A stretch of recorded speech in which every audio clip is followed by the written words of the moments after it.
Les hommes politiques et la foi, je pense que les deux ne vont pas ensemble. On peut être croyant et être homme politique. Ça va toujours ensemble parce que ça fait partie de nous. Qui dit politique dit pouvoir et qui dit religion dit liberté. Et je pense que le pouvoir et la liberté, ça peut pas coller. Un homme politique, il est forcément un menteur. Il faudrait qu'un homme politique soit guidé par sa foi et non par autre chose. Pour moi, c'est tout à fait compatible avec l'engagement chrétien, parce que c'est être au service des autres et du bien commun. Une réaction très courte à ce qu'on vient d'entendre. Mais il y a beaucoup de gens qui ont considéré quand même qu'on pouvait être un homme politique tout en étant chrétien. Il y en a un notamment qui a voulu mettre en parallèle liberté et pouvoir. Là, je pense quand même que c'est un peu simpliste, hein, parce que la liberté, on peut l'avoir peut-être quelquefois davantage dans la vie politique que dans la vie religieuse. Merci. Bonjour à tous. Alors, la foi concerne-t-elle l'action politique? C'est la question que nous allons poser aujourd'hui dans Dieu m'est témoin. Et pour y répondre, je reçois le sénateur-maire de Mana en Guyane, Georges Patient. Bonjour. Bonjour. Monsieur le sénateur-maire. Merci d'être avec nous sur ce plateau. Alors, vous êtes maire de Mana depuis 23 ans. Vous avez été élu en 89, puis vous avez été réélu à chaque élection. En 95, en 2001, en 2008.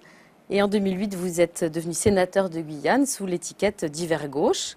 Alors, vous êtes né à Cayenne, il y a 63 ans maintenant, mais vous êtes un enfant de Mana, puisqu'un de vos ancêtres faisait partie des premiers esclaves libérés par la sœur Anne-Marie Javoué pour créer à l'époque la colonie agricole qu'était Mana.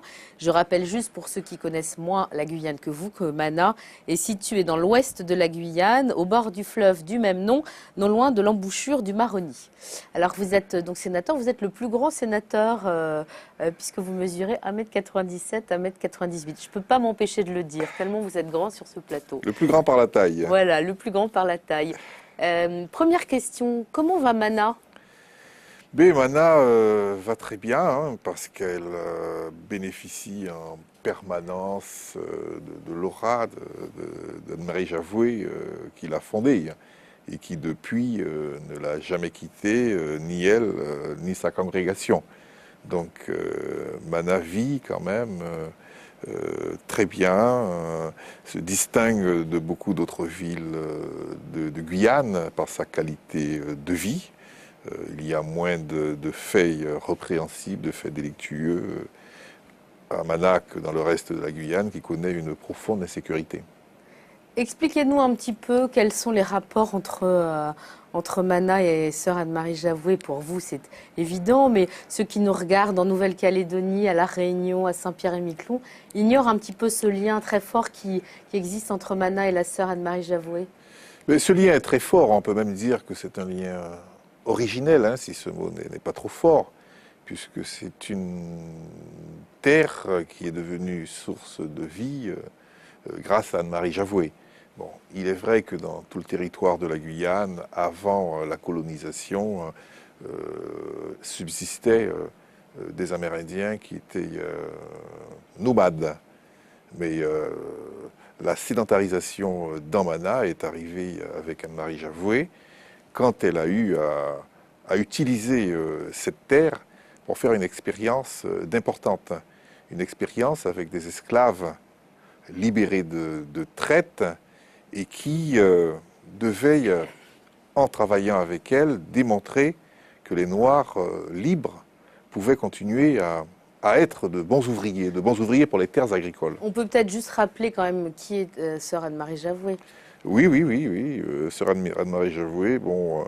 La fondatrice de l'ordre des Sœurs de Saint-Joseph de la congrégation des Sœurs de Saint-Joseph de Cluny, qui existe toujours, hein, dont le siège se trouve d'ailleurs à Paris. Donc c'est une petite bourguignonne, je crois qu'elle est originaire de Bourgogne, dans 2 petits villages que j'ai eu l'occasion de visiter, Chamblanc et Jalange, qui existent et qui la vénèrent également. Et puis, très jeune, elle a eu la vocation religieuse. Elle a été aidée en cela par son père, qui acceptait qu'elle prenne les ordres. Elle a été attirée dès le départ par les populations noires. Donc, elle est partie au Sénégal, un petit peu partout, à La Réunion. Et puis, à un moment donné, elle s'est retrouvée en Guyane, un peu sur ordre de la royauté, pour pouvoir mener cette expérience dont je viens de vous parler. Il y a d'ailleurs, juste à côté de Mana, je vous coupe, pardon, un village qui porte le nom de Javoué. Un village... Enfin, une ville, pardon. Mais bon, vous savez, tout à Mana porte le nom quasiment de Javoué. Vous avez des rues dans le bourg de Mana qui s'appellent Javoué. L'équipe de football dont j'étais le président s'appelait également Javoué. Et ce village de Javoué a été baptisé de son nom, en plus, il n'y a pas très longtemps. Quand il a fallu accueillir, il y a 30 ou 40 ans, une population Hmong venant du Laos, qui devait fuir cette terre à cause des persécutions, le gouvernement les a installés sur cette partie du territoire de la commune. Et le maire de l'époque, Belloni, M. Belloni, a décidé que cette partie du territoire s'appellerait Javoué. Mais à côté de Javoué, subsistent encore quelques maisons qui remontent à Anne-Marie Javoué dans les années 1830, des maisons qui avaient été faites pour accueillir les lépreux qui venaient un peu du monde entier. C'était une léproserie, et ça aussi, c'est une œuvre d'Anne-Marie Javoué à l'époque. Quand on préparait cette émission, vous me disiez que sa foi, la foi d'Anne-Marie Javoué, vous anime. Comment ça? Expliquez-moi un peu ce que vous avez voulu me dire. Mais même si je suis d'éducation religieuse catholique, puisque ma mère passait beaucoup de son temps à l'église, était très pieuse. Mon père était catholique, mais beaucoup moins pratiquant que ma mère. Mais la foi, si je peux utiliser ce terme avec toute la force que ça peut avoir, mais venue d'Anne-Marie Javoué, parce que je suis quelqu'un de très concret. Donc j'ai pu voir ce qu'avec la foi, elle avait pu faire à son époque. Vous vous rendez compte, dans les années 1820-1828, une petite bourguignonne qui décide de s'occuper des Noirs, des esclaves, et qui arrive surtout à Mana, une terre qui était inhabitée, avec tous les préjugés qu'il pouvait avoir déjà à cette époque sur cette colonie inhospitalière, peuplée de moustiques, et qui a parcouru des kilomètres et qui a su en faire une colonie prospère qui jusqu'à maintenant demeure avec plus de 8 000, 10 000 habitants. Ce sont ces aspects concrets qui vous ont, oui, que vous retenez. Alors on va en reparler. On va d'abord voir un petit peu comment ça se passe aussi parmi les autres élus des Outre-mer, puisque chacun a une foi qui s'exprime différemment. Je vous propose d'aller à Saint-Pierre-et-Miquelon rencontrer la députée Annick Girardin, qu'Amandine Pinault nous en dresse le portrait. Située à quelques encablures du chef-lieu, l'île aux Marins abrite des fragments d'histoire de l'archipel. Plusieurs bâtiments, dont l'église, ont été classés au patrimoine national il y a 2 ans, grâce au plaidoyer des élus de Saint-Pierre-et-Miquelon et du conservateur des monuments historiques de Bretagne. Une fois par année, une manifestation religieuse dans l'église, donc c'est déjà quelque chose. Elle vit de temps en temps, et puis il y a tous les touristes qui peuvent en profiter, puis c'est un lieu de recueillement. Pour le député de Saint-Pierre-et-Miquelon, préserver le patrimoine religieux, c'est savoir d'où l'on vient. J'ai été élevée dans une famille donc catholique, baptême, communion, profession de foi. J'ai fait effectivement du catéchisme. C'est Saint-Pierre-et-Miquelon et effectivement on a cette éducation-là. Je suis ce qu'on m'a appris. L'éducation religieuse a aussi eu un effet sur moi et très certainement aujourd'hui certains de mes choix sont aussi guidés par ça. Non pratiquante, Annick Girardin ne fréquente pas souvent les églises, sauf pour assister à des cérémonies liées à l'histoire de l'archipel et à la mer, comme la traditionnelle messe des marins, célébrée en la cathédrale de Saint-Pierre une fois par an. La foi et le domaine maritime sont très liés. D'abord, on est tous arrivés un jour du Pays Basque, de la Bretagne ou de la Normandie, des territoires qui sont aussi très religieux. Et puis, on a besoin, quand on vit sur un territoire comme Saint-Pierre-et-Miquelon, d'avoir la foi pour affronter tous les éléments, et notamment la mer, qui nous a pris un certain nombre de membres de nos familles. Depuis le drame de la route qui a brisé la vie de son neveu il y a 2 ans, Annick Girardin se recueille régulièrement.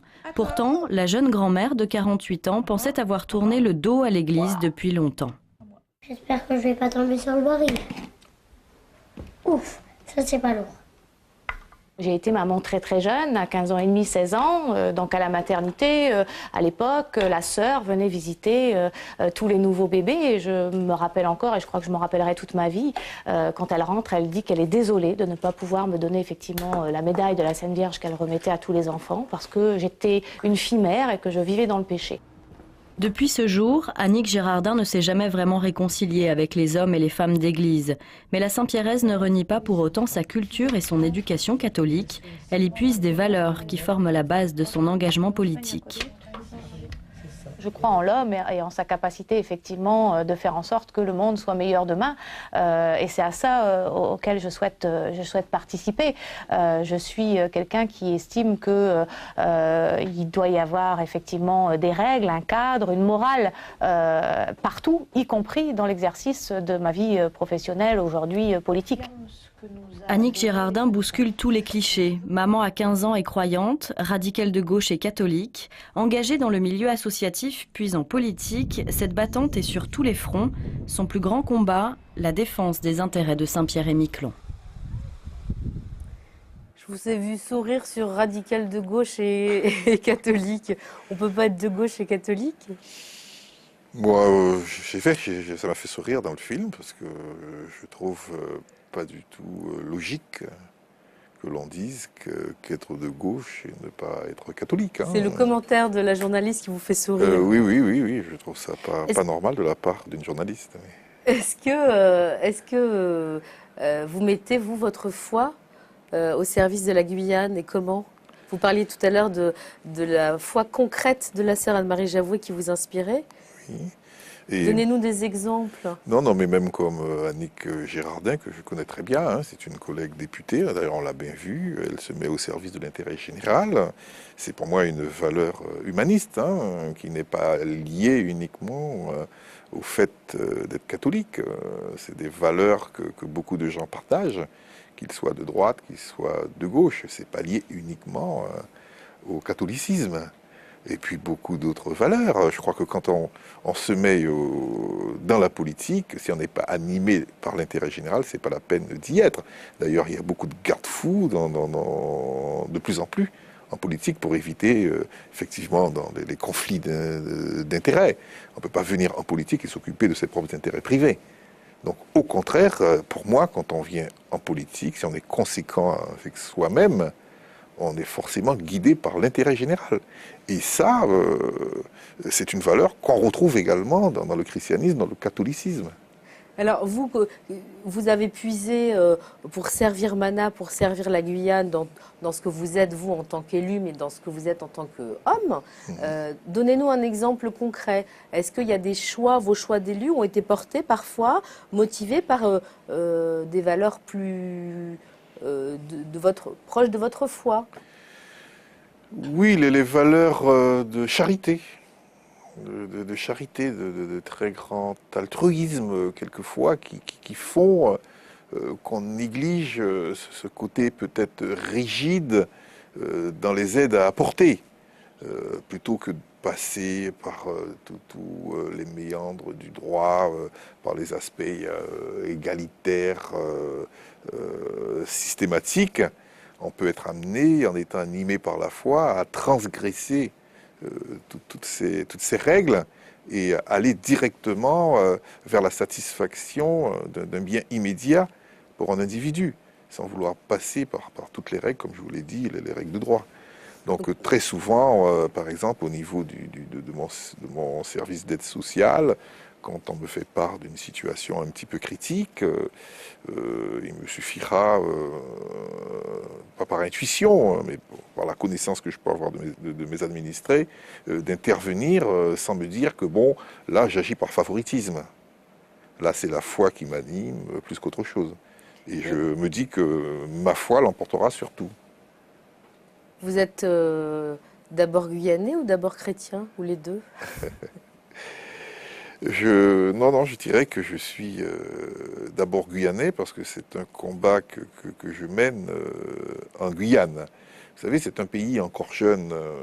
C'est une colonie assez récente, dans les années 1600-1700, avec des apports successifs de populations venant d'Afrique, avec les esclaves, mais venant de métropoles aussi, les colons blancs, les Amérindiens autochtones qui y étaient, et puis des apports successifs. Je vous ai parlé tout à l'heure des Laotiens.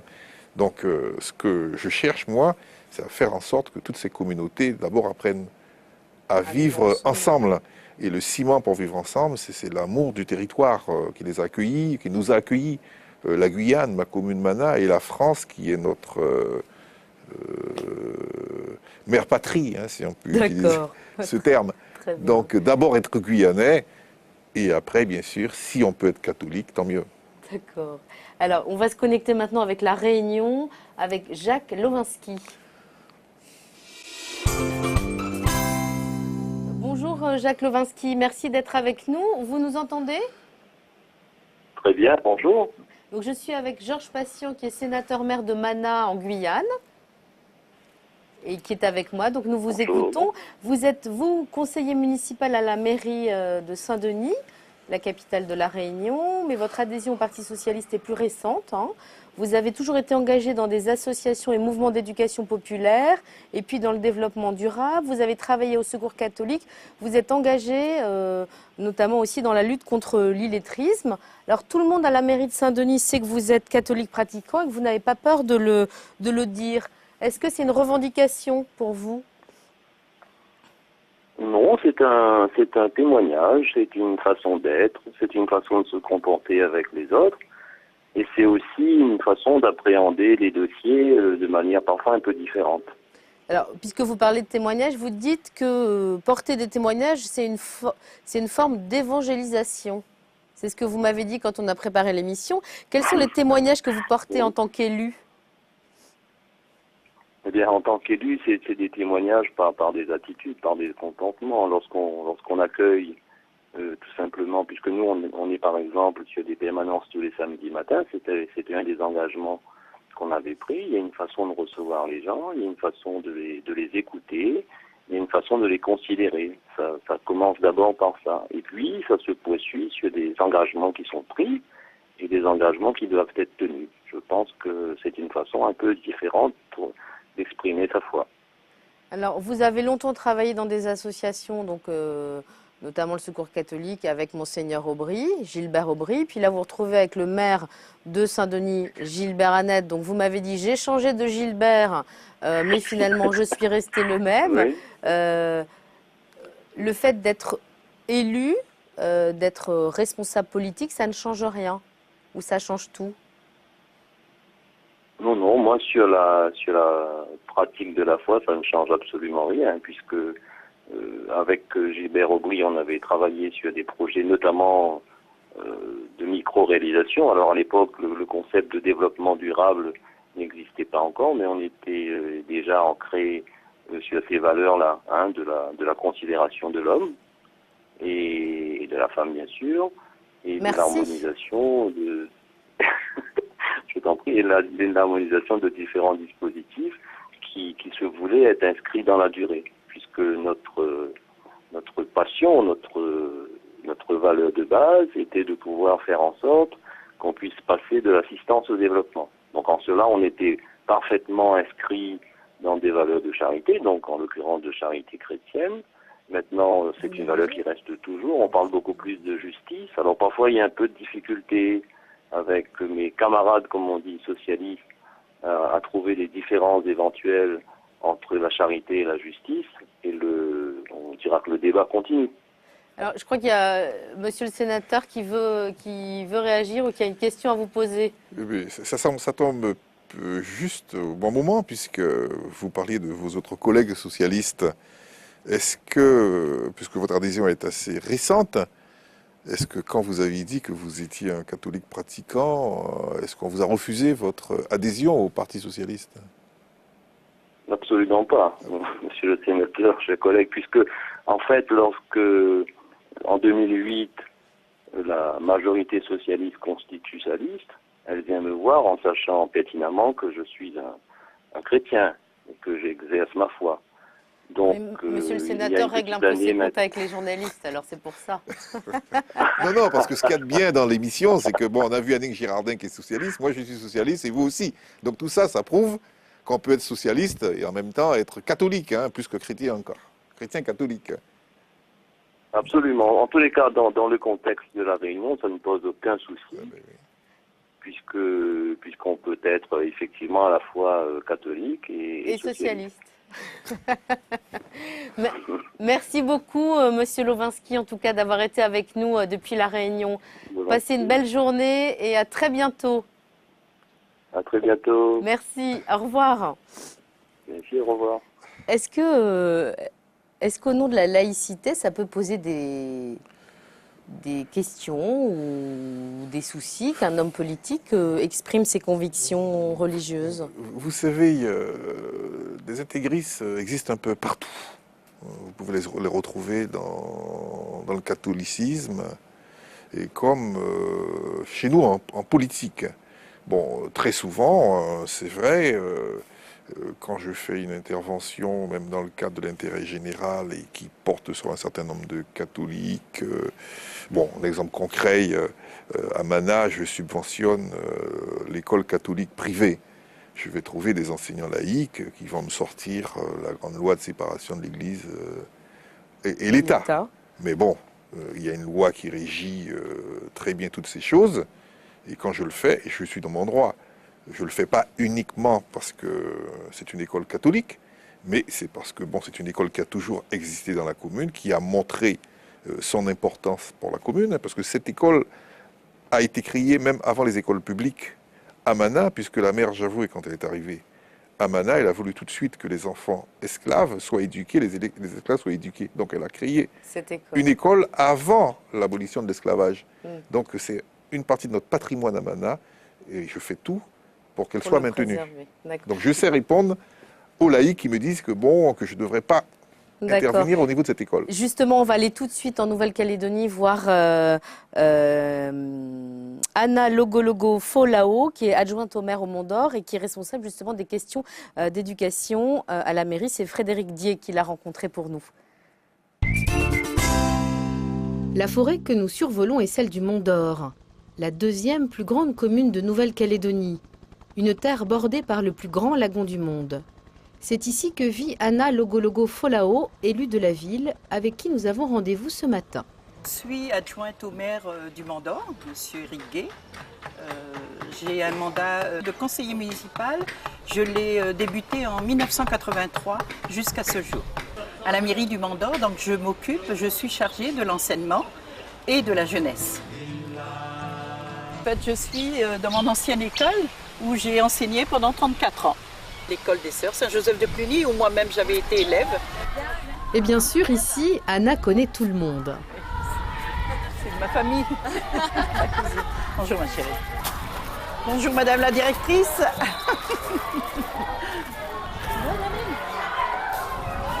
C'est dans ma mission de visiter les écoles régulièrement et j'attache une importance particulière puisque le maire veut que tous les enfants de la ville soient traités à la même enseigne, qu'il y ait une équité pour tous les enfants de la ville.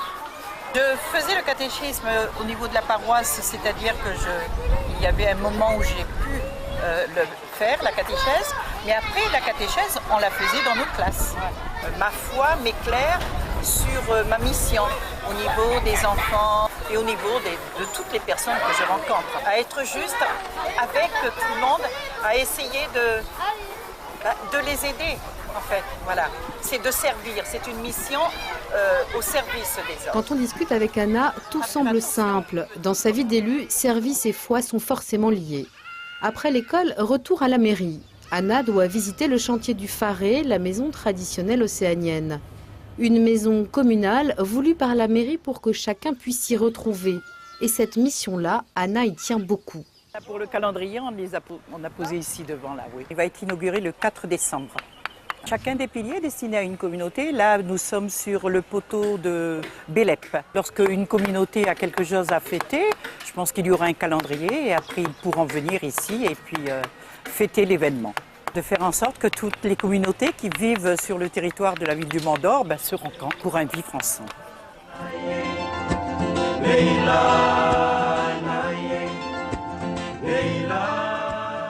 Alors, je précise juste que la mairie du Mont d'Or est affiliée UMP. Voilà, c'est la petite parenthèse.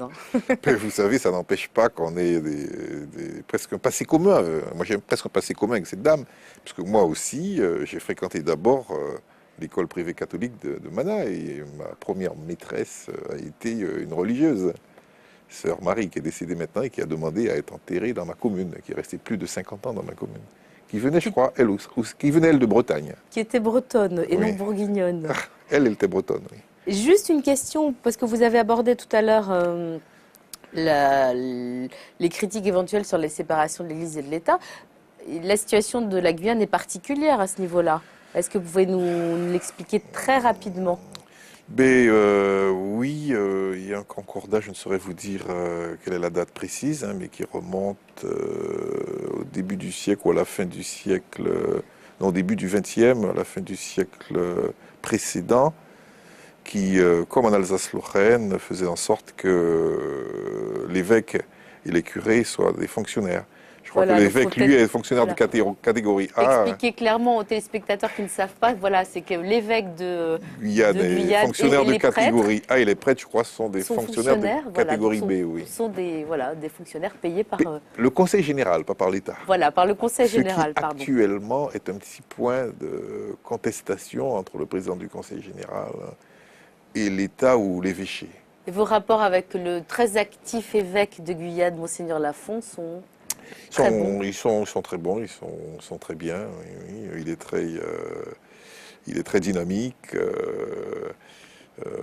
Je crois que son passage en Afrique du Sud, où il a vu un certain nombre de choses, l'incite à vouloir agir de façon plus que religieuse quelquefois.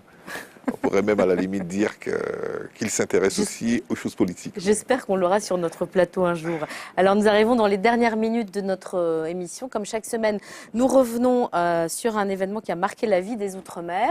Cette semaine, nous avons choisi de parler, de revenir sur un moment majeur dans l'histoire de la Nouvelle-Calédonie, les accords de Matignon, signés en 1988 entre Jean-Marie Tjibaou, le leader indépendantiste kanak, et Jacques Lafleur, le chef du RPCR, favorable au maintien du territoire au sein de la République française. On se souvient de cette poignée de main historique sur le perron de l'Élysée qui mit fin à des années de lutte en Nouvelle-Calédonie au bord de la guerre civile. Michel Rocard, le Premier ministre de l'époque, a réussi à mettre d'accord les deux opposants. Les accords de Matignon, c'est le miracle de Nouvelle-Calédonie. 10 ans plus tard, sous l'égide de Lionel Jospin, ce sont les accords de Nouméa qui sont signés. Cette fois, c'est Roch Wamitan qui succède à Jean-Marie Tjibaou, assassiné le 4 mai 89 par Djoubeli Wea, un kanak opposé aux accords de Matignon. Les accords de Nouméa prévoient le transfert des compétences de la France vers la Nouvelle-Calédonie, sauf en matière de défense et de sécurité, sur lesquels les Calédoniens devront s'exprimer normalement en 2018.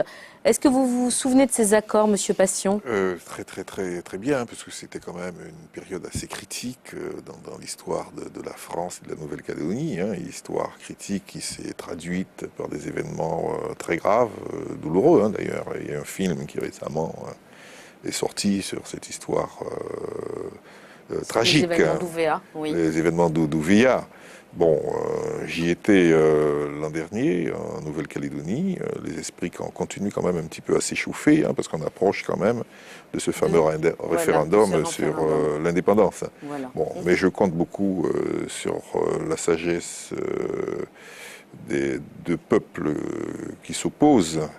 Du peuple calédonien dans son ensemble, dans son unité. Et surtout de la capacité de négociation, la capacité que mettra le gouvernement, hein, à bien mener les négociations. Exactement. On va conclure notre émission. Une dernière question en un mot. Si vous aviez la chance de pouvoir rencontrer Dieu, qu'est-ce que vous aimeriez qu'il vous dise? En un mot, Monsieur Patient. Paix sur le monde, voilà. Merci à vous tous de nous avoir écoutés. Vous pouvez revoir cette émission sur notre site internet dieumettesmoins.fr et merci à toutes les équipes qui m'ont aidé à la préparer. On se retrouve dimanche prochain dans une nouvelle émission de Dieu met témoin. À dimanche.